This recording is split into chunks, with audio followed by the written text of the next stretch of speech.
जय श्री कृष्णा। जय माता दी। आज जानकारी लेकर आए हैं इस विषय के ऊपर कि नवरात्रि के दिनों में वो कौन से महत्वपूर्ण कार्य हैं जो एक साधक को करना चाहिए। एक गृहस्थ साधक जो अपने घर में रहता हो, चाहे एक ऐसा साधक जो सन्यासी हो, उसे कुछ उपाय करने चाहिए देवियों को प्रसन्न करने के लिए। देखिए, ये सृष्टि ऊर्जा से निर्मित है और ऊर्जाओं का प्रभाव एक दूसरे पर होता है। पंच तत्वों से निर्मित बहुत सारी वस्तुओं का उपयोग जब आप करते हैं देवी पूजन में, तो माता उनकी सहायता से ही आपके काम बना देती है और आपके दिन सुधार देती है। आज हम वही कुछ उपाय बताने जा रहे हैं कि नवरात्रि में प्रमुख रूप से कौन सी चीजें आप कर सकते हैं जिनसे माता की शक्ति बहुत ही अच्छे से, बहुत ही सही तरीके से आपकी तकलीफों को दूर कर सकती है। सबसे पहले जो कार्य आपको करना चाहिए नवरात्रि में वो होता है हवन। हवन करने का सबसे प्रमुख दिन जो होता है नवरात्रि में वो अष्टमी का होता है। शाम के समय पे अष्टमी के दिन अगर आप हवन करते हैं तो ये बहुत महत्वपूर्ण होता है। अष्टमी के हवन की पूर्णाहुति जो होती है वो सूखे नारियल के गोले से करना चाहिए और अष्टमी के दिन एक गीला नारियल फोड़कर भी घर के ही जो सदस्य हैं प्रमुख, वो घर के ही सदस्य सिर्फ उस नारियल को आपस में खा लेते हैं। अष्टमी की पूजन के दिन आप चाहें तो पकवान बनाकर भी चढ़ा सकते हैं देवी देवता को, और हवन की पूर्णाहुति के बाद कंडा जलाकर घर के बने पकवान जैसे कि पूरी, हलवा, भजिए जो होते हैं, इनको भी घी मिलाकर, गुड़ मिलाकर आप कंडे पर चढ़ा सकते हैं। मात्र 2 बार आहुति देकर रख कर कंडे पर और फिर जल घुमा दें आप 3 बार। इस प्रकार से आप देवी देवताओं को भोग दे सकते हैं। तो नवरात्रि में क्या करना है? सबसे महत्वपूर्ण होता है हवन। अगर आप प्रतिदिन करते हैं तो बहुत अच्छी बात है, अन्यथा जो प्रतिदिन ना कर पाए, अष्टमी की शाम को हवन बहुत महत्वपूर्ण होता है। घर की कुल देवी, कुल देवता की शक्ति जो होती है वो 100% बढ़ती है। घर के बंधन लग जाते हैं, घर से नकारात्मक ऊर्जा जो आप साल भर अपने घर में एकत्रित कर लेते हैं वो दूर हो जाती है। तो अष्टमी के दिन हवन अवश्य करना चाहिए, जिससे कि आपकी साधना भी पूर्ण मानी जाए, नवरात्रि भी पूर्ण मानी जाए, और आपकी जो पहले दिन से लेकर अष्टमी के दिन तक जो आप जाप करते हैं उन सभी का, साधना का हवन भी इसी हवन के साथ ही मान लिया जाए। दूसरा कार्य होता है कन्या भोजन करवाने का। कन्या भोजन एक बहुत महत्वपूर्ण कदम होता है साधक के जीवन में। जब आप देवी देवताओं के दर्शन करते हैं, उनसे चर्चा करने लगते हैं, तब भी देवी यही कहती हैं कि कन्याओं का पूजन ही मेरा पूजन है। मुझको पूजने से भी ज्यादा शक्ति तब जागृत होती है जब आप कन्याओं का पूजन करते हैं। कन्याओं को भोजन कराना, उनका पूजन करना, ये बहुत ही बड़ा प्रयोग होता है, जिसे लोग सिर्फ और सिर्फ कन्या पूजन समझते हैं कि भाई कन्या भोजन कराना, लेकिन ये एक बहुत बड़ा प्रयोग होता है।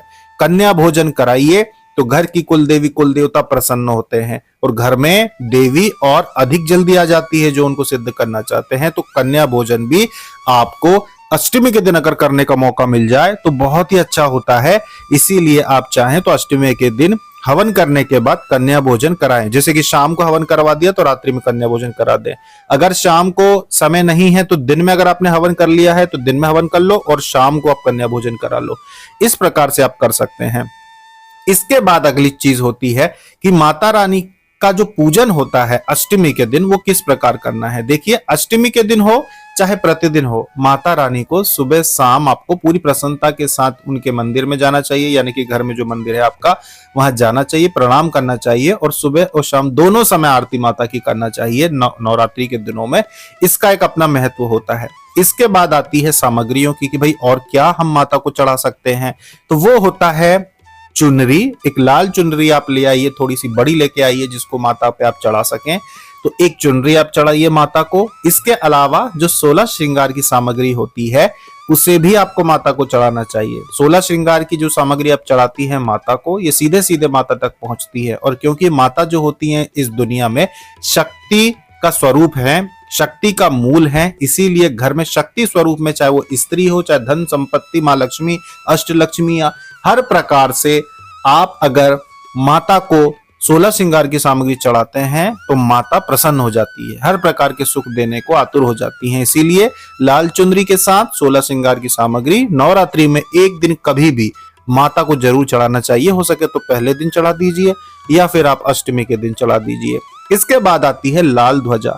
जब आप घर में नवरात्रि मना रहे हैं, कोई साधना कर रहे हैं, तो माता के नाम की लाल ध्वजा माता को चढ़ाना चाहिए और फिर उसको घर के ऊपर छत पर बांध देना चाहिए।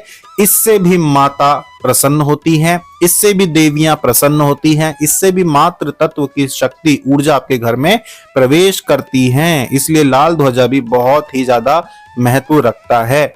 इसके अलावा जो माता को आप भोग लगाते हैं, जैसे कि हमने बताया कि आप चाहे तो मालपुए बनाइए, चाहे हलवा बनाइए। हलवे के ऊपर हमने कई बार समझाया है कि हलवे के ऊपर घी और 2 लौंग इलायची रखकर, केसर रखकर अगर आप माता को चढ़ाते हैं तो माता बहुत अधिक प्रसन्न होती है। तो नवरात्रि में सबसे उत्तम जो भोग रहेगा माता का वो हलवा रहता है। इस प्रकार से 16 श्रृंगार की सामग्रियां, माता को भोग लगाना, माता का ध्वजा लगाना, कन्या भोजन करवाना और हवन करना, ये सारी चीजें होती हैं जो नवरात्रि में बहुत अधिक महत्व रखती हैं।